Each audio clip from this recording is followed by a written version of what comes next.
Welcome to Behind the Badge with your special guest, Lieutenant Williams, your news source for all things police in the city of Fond du Lac.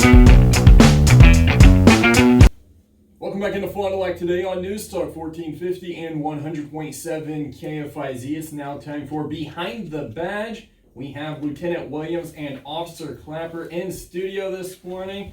And if you're watching on the YouTube page, you just saw Winston walking around up top, and Officer Clapper was having some fun there. Yeah, I'm glad to be in the new studio finally. We've talked about it for a couple months now, and it's a little more temperature controlled, so it doesn't feel like I'm walking into the freezer section at the grocery store, so that's good. It's nice to know it actually exists, because we just thought it was a dream or something you're just lying to us about to keep us coming back. But yeah, because, the older place got a little scary at times, we'll say. And yeah, it's just so I could be like, yeah, there's a new place coming, it's coming, guys. Just keep showing up, and you'll eventually get to see the new place. But yeah, we're finally over here. Appreciate both of you guys coming back. As we jump right into today's edition, what's the topic, guys? Today we're going to talk about a couple different things, but firstly, kind of like speed enforcement type stuff. We saw that the sheriff's office got new radar trailers, and we kind of wanted to talk about ours and speed enforcement in general. so, we were contacted by a viewer. Okay, it was you. I'm kind of wondering about how those radar trailers work and what we do with them. So, we are actually getting a new radar trailer unit, just like the county, too, relatively shortly. We do have 3 units, 3 trailer units. Right now, 2 of them are down, so we have 1 operational.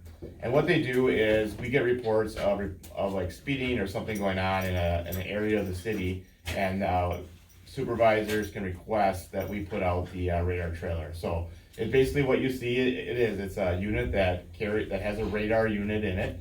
We usually will post what the actual speed is so that people know, and then it records your speed.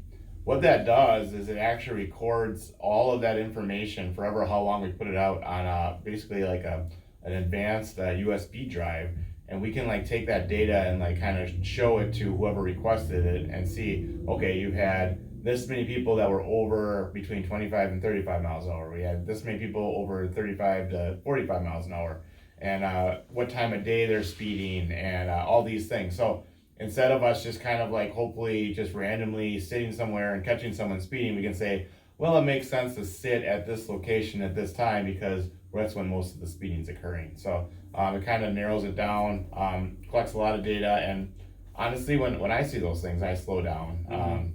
When I'm on my bicycle, sometimes I speed up, but just so I want to see how fast I can get it registered at. But all in all, yes, it is a deterrent, but it also gives us some concrete data so we can make sure that we are out there when we need to be, and so we can be doing the most effective at our job. Definitely, and again, some of the information reading here, if you're going too far over, it will actually turn on red and blue lights to act like if there was an actual cop ahead or something, right? Yeah, you can set it a lot of different ways. They're not all set that way, and I'll be honest, sometimes we don't set it that way just to conserve the battery. So the more lights you have on it, the shorter it's gonna last. Makes sense. I don't recall how we last set ours up, but we actually have it charging. We're gonna be setting it up today again, so it's kind of it'll be out there again. See if you guys can find it around. We're also initiating a new program with our community service officers, and it's called Speed Watch. So because we have only 1 working unit right now, what we're gonna do is actually use our community service officers, and they're gonna run either radar or laser, and they will kind of be doing the same thing, except they'll be in a squad car, and they're gonna be recording your speed. And if your speed is too fast, so between that, between 10 over or whatever threshold we define that day, you might be receiving a letter in the mail stating about the speed and where they recorded you and how fast you're going. And just kind of a more advanced way without giving citations. They can't pull you over, but they will make you aware of the speed. Now, if it comes to be a certain issue where it's the same license plate going that fast, then we might have to have a little bit more of an advanced talk. But just another way we can use some of our resources to cut down the speeding problem. And we get a lot of requests, a lot. I think we have like a list of about 10 requests right now that we want to do service on. So they're out there, and I know people. It's probably what the number one complaint I think is people speeding in their neighborhood. There's a lot of kids around, especially with school in session now. So kids are walking back and forth from school and stuff like that. So we really want to take some enforcement action against that. And like we kind of mentioned, with the latest ones that the county sheriff's was able to get, it's easy to see, right? You would put them on the highway, you would put them on the interstate or whatever. As far as like in the city though, there's not a whole lot of places where you should be able to pick up large amounts of speed, but the speed limit is lower in the city. Right, so the speed limit's lower, that's why we set our thresholds probably a little bit bigger, like they might, and I don't know how they set theirs, it might be probably 15 to 20 over, Mhm. like we're kind of more concerned of 10 over, because you know, you're up to 35 and a 25 already at that point, so that can be pretty concerning as far as like your stopping distance and stuff like that, you know, a kid runs out in the street, are you gonna be able to stop? We put them on the side of the roads, they are very visible, sometimes we'll occupy like an actual like parking space on the side of the road. Sometimes we'll go up on the terrace. The city does own the terrace, so if we, you know, we don't want to cause too much congestion on a road either. So as long as it's visible and that it's out of the way, we'll try to do that. But we also make sure we strap them all down. We don't want them to go missing. So yeah, there's a lot of things that kind of go into it, and it helps us kind of just specify where to put them. Gotcha, sounds good. And you mentioned the CSOs are gonna be out registering speeds. Is a certain time of the day you're expecting to do this, or you wanna keep some of this a mystery? Well, I might keep it a little mystery, but it will definitely be in the spots where we have been getting reports of people speeding. So I don't want to reveal all my sources, but maybe we'll see those CSO cars sitting out there, and they'll be running radar or laser. I think they'll be pretty excited about doing that actually. It is kind of a cool thing. So for those of you that don't know, so radar is pretty easy. It basically shoots out a really wide beam and it picks up. Most people know what a radar is, but laser is actually, I think, in my mind, a little bit cooler. Like when you look through it, it emits just basically like a red dot, and you just basically aim it at a license plate of a vehicle, and it gives you like instant feedback to that specific vehicle. So with radar, you get kind of a general reading of an area, and then you can like look and see, okay, that car's faster. That must be the one going 55 compared to the one that's going 35.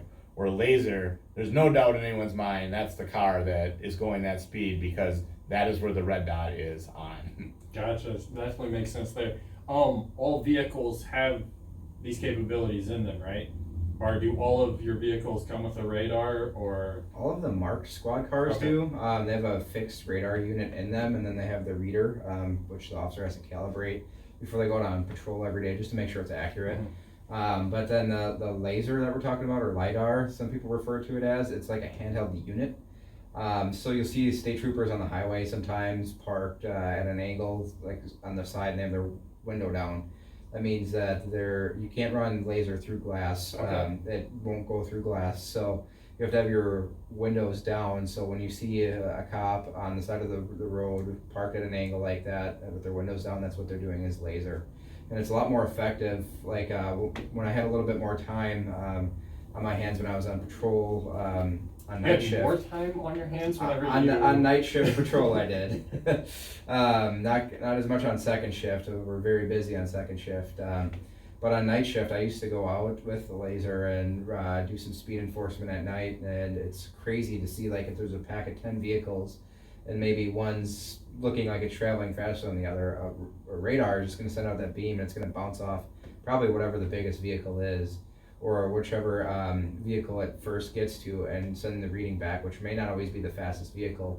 So the laser is perfect because I can be like, yeah, that car looks like it's driving fast out of that group of 10, and take a laser of it to get exact reading of it.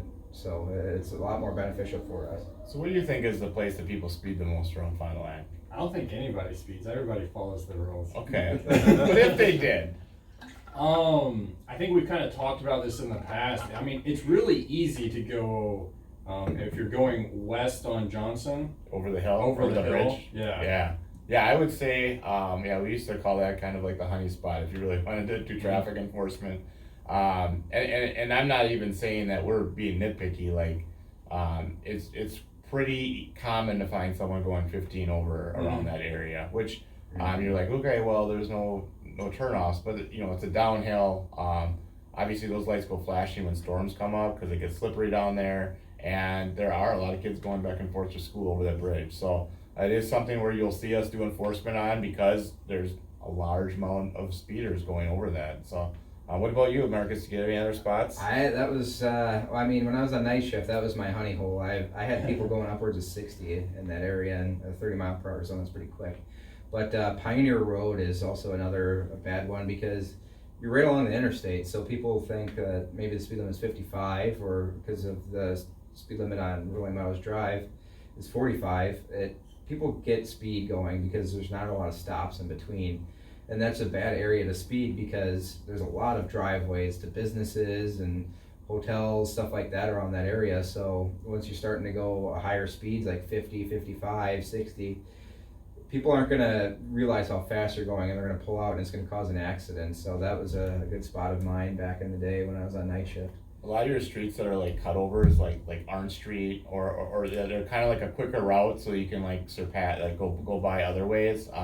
Those are where you see a lot of speeders too. And Arn Street's a little bit concerning because there's a school, basically on Arn Street. So depending on the area, so we'll be cracking down on it. You'll start seeing some more of the radar units, and like I said, the CSOs out there doing patrol. Awesome, guys. Really appreciate you stopping by. Anything else you want to hit on before we end Behind the Badge this morning? Yeah, I think most people know about this, and we've talked about it many times on here before, but we gotta try to end these vehicle entries. And I tell you what, the number one thing you can do is just lock your doors. Like, we've seen countless videos of these people going around, and they're just checking car doors. And if they're locked, they go on to the next one. Mm-hmm. If we had everybody lock their car doors, these people would get pretty bored pretty quick. So if we could just everybody agree that this is the way to stop this. I mean, obviously we want to arrest those in charge, and luckily with home security, we're doing that as well. But the other way is just to lock our car doors. So lock your car doors out there. Now, are we notice this mostly in people's own driveways? That's kind of what it sounds like you're talking about. Or are we talking about maybe in different parking lots of businesses? Driveways, like we've seen a lot in driveways, and right now in like the northeast corner of the city, there's been kind of a bunch of them there. So keep your eyes out, be vigilant, and make sure you report if you have something on camera, even if you think it's insignificant. It might have been led to someone else being broken into, and maybe that's the better video that we need to identify these suspects. So I know there's a lot of video out there. I'm on the Ring app, and I get updates of stuff in the area, but we need to have that information. We can't do our job unless we get a little bit of help from the community that we protect. So awesome. Lieutenant Williams, Officer Clapper in studios this morning for Behind the Badge. Guys, thanks for stopping by. Thank you. This is KFIZ.